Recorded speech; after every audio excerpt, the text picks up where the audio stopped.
بہت عرصہ پہلے کی بات ہے کہ کسی گاؤں میں علی اپنی بیوی کے ساتھ رہتا تھا۔ علی گاؤں کے سیٹھ کے کھیتوں کی کھیتی باڑی کرتا تھا۔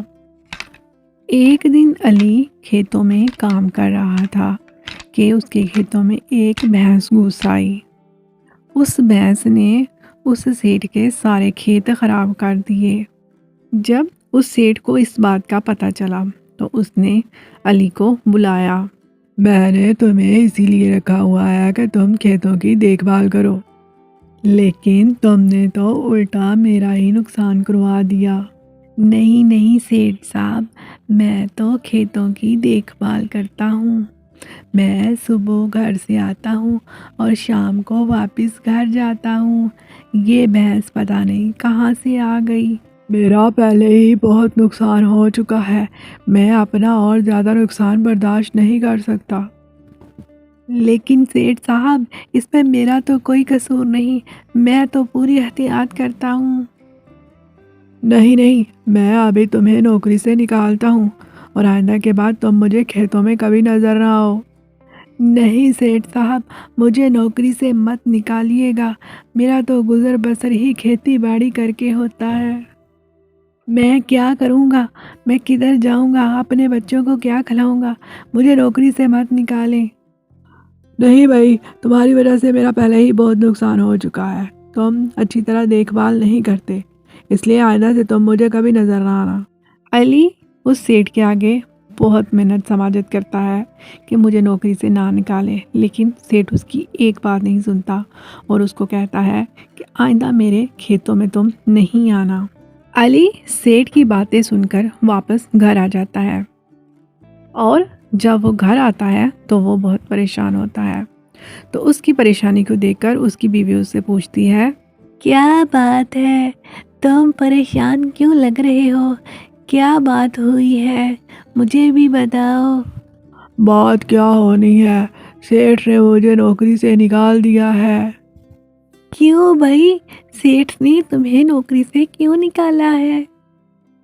آج کھیتوں میں ایک بھینس آ گئی تھی، اس نے سیٹھ کی ساری فصل تباہ کر دی اور اس نے مجھے کہا ہے کہ تم میری کھیتوں کی اچھی سے دیکھ بھال نہیں کرتے، اس وجہ سے اس نے مجھے نکال دیا ہے۔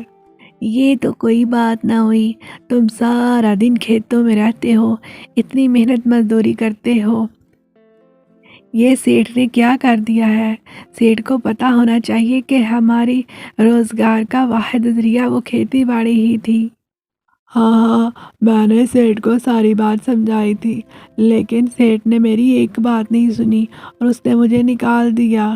اچھا، تم پریشان نہیں ہو، کوئی نہ کوئی حل نکل ہی آئے گا۔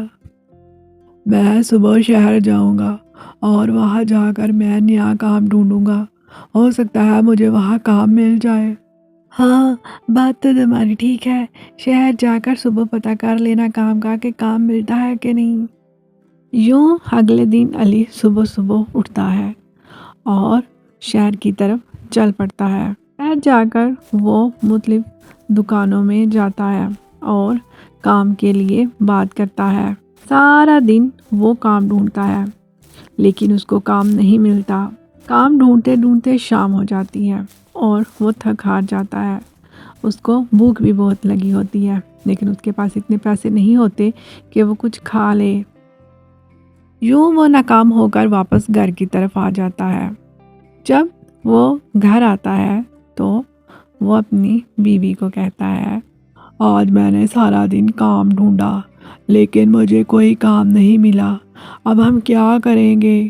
ہاں، میں بھی یہی سوچ رہی ہوں کہ کیا کریں گے، کیونکہ راشن تو ختم ہو گیا ہے، بچوں کو بھوک لگی ہوئی ہے کہ ہم نے کھانا کھانا ہے، اب وہ کیا کھائیں گے؟ بھوک تو مجھے بھی بہت لگی ہوئی ہے، میں نے بھی صبح کا کچھ نہیں کھایا ہوا۔ علی اور اس کی بیوی نے کچھ عرصہ پہلے مولیاں لگائی ہوئی تھیں۔ علی کی بیوی اس کو کہتی ہے، ایسا کرو، کھیت میں جا کے جو ہم نے اپنے حصے کی مولیاں لگائی ہوئی ہیں وہ لے آؤ، میں ان کے پراٹھے بنا کر تم لوگوں کو کھلاتی ہوں۔ اچھا ٹھیک ہے، میں ابھی لے کر آتا ہوں۔ یوں علی اپنے کھیتوں میں جاتا ہے اور وہاں جا کر وہ مولیاں توڑ کر لے کر آتا ہے۔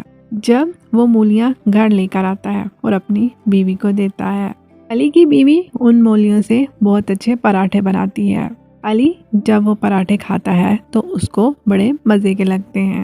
یوں دونوں پیٹ بھر کر پراٹھے کھاتے ہیں۔ جب وہ دونوں کھانا کھا لیتے ہیں تو علی کی بیوی اس کو کہتی ہے، میرے دماغ میں ایک آئیڈیا آیا ہے۔ ہاں ہاں بتاؤ کیا بات ہے؟ کیوں نہ ہم مولی کے پراٹھے بنا کر باہر ٹھیلا لگائیں اور لوگوں کو بیچیں۔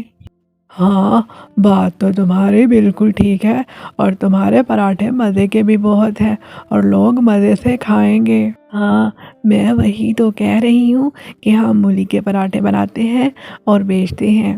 یوں وہ دونوں اگلے دن مولی کے پراٹھوں کا ٹھیلا لگانے کے لیے تیار ہو جاتے ہیں۔ اگلے دن وہ گاؤں میں پراٹھوں کا ٹھیلا لگاتے ہیں۔ آہستہ آہستہ لوگ ان کے پراٹھے کھانے آنے لگتے ہیں اور لوگوں کو ان کے پراٹھے بہت پسند آتے ہیں۔ لوگ ان کے پراٹھوں کی تعریف کرتے ہیں کہ تم لوگوں کے پراٹھے بہت مزیدار ہیں۔ یوں وہ روزانہ اپنے کھیتوں میں جاتا اور مولیاں لے کر آتا اور ان سے وہ پراٹھے بناتے۔ کچھ دن گزرے تو مولیاں ختم ہونے لگیں تو علی یہ دیکھ کر پریشان ہو گیا۔ وہ کھیتوں میں جاتا ہے کہ دیکھتا ہے کہ تو اب تو مولیاں 1-2 دن کے لیے رہ جاتی ہیں۔ اب میں کیا کروں؟ کہاں سے مولیاں لے کر آؤں؟ اچھا بھلا کام شروع ہوا تھا، لوگوں کو پتہ بھی چل گیا ہے کہ ہم پراٹھے بناتے ہیں، پر مولیاں ختم ہو گئی تو پھر میں کیا کروں گا؟ وہ یہ سارا کچھ سوچ ہی رہا ہوتا ہے کہ پاس ایک درخت ہوتا ہے۔ درخت سے اس کو آواز آتی ہے، میری بات غور سے سنو۔ علی ادھر ادھر دیکھتا ہے کہ یہ آواز کہاں سے آ رہی ہے۔ میں بول رہا ہوں، یہ درخت کی طرف دیکھو، یہ آواز درخت سے آ رہی ہے۔ علی جب درخت کی طرف دیکھتا ہے کہ یہ آواز تو درخت سے آ رہی ہے، وہ بہت حیران ہوتا ہے۔ حیران ہونے کی بات نہیں ہے، میں تمہیں دیکھ رہا ہوں کہ تم یہاں مولیاں لینے آتے ہو اور تم مولیوں کے پراٹھے بناتے ہو۔ تمہاری مولیاں ختم ہونے والی ہیں اور تم اس لیے پریشان ہو کہ مولیاں ختم ہونے والی ہیں اور تم کیسے ڈھیلا لگاؤ گے؟ ہاں بھائی بات تو آپ کی ٹھیک ہے، تم ایسا کرو، میرا بھی مولیوں کے پراٹھے کھانے کا بہت دل کر رہا ہے۔ آج جتنی بھی مولیاں ہیں سارے مجھ کو پراٹھے بنا کر کھلا دو، اور اس کے بدلے میں تمہیں ایک جادوئی پراٹھا دوں گا۔ تم اس جادوئی پراٹھے کو ٹھیلے میں رکھ دینا، اس کے بعد اس پراٹھے سے اور پراٹھے بنتے جائیں گے اور تمہیں پراٹھے بنانے کی ضرورت بھی نہیں پڑے گی اور تمہارے پراٹھے ختم بھی نہیں ہوں گے۔ اچھا ٹھیک ہے، یہ بات ہے، تو میں ابھی پراٹھے بنا کر لے کر آتا ہوں۔ علی جلدی سے گھر جاتا ہے اور گھر جا کر اپنی بیوی کو ساری بات بتاتا ہے اور اس کو کہتا ہے جلدی سے پراٹھے بناؤ۔ یہ بیوی پراٹھے بناتی ہے اور وہ دونوں میاں بیوی پراٹھے لے کر اس درخت کے پاس آتے ہیں اور وہ درخت بڑے مزے سے وہ سارے پراٹھے کھا جاتا ہے، بدلے میں ان کو ایک جادوئی پراٹھا دیتا ہے۔ علی اس درخت کا شکریہ ادا کرتا ہے اور اس پراٹھے کو لے کر گھر آ جاتا ہے، اور وہ جب ٹھیلا لگاتا ہے تو اس پراٹھے کو وہاں رکھ دیتا ہے۔ اس پراٹھے کی وجہ سے اور پراٹھے بنتے جاتے ہیں اور وہ لوگوں کو بیچتے جاتے ہیں۔ اب پراٹھے بیچنے سے ان کی آمدن بھی اچھی خاصی ہو رہی تھی اور وہ ایک خوشحال زندگی گزارنے لگے تھے۔ اگر آپ کو ویڈیوز اچھی لگ رہی ہوں پلیز اس چینل کو سبسکرائب کیجئے، لائک کیجئے، کمنٹ کیجئے اور زیادہ سے زیادہ شیئر کیجئے۔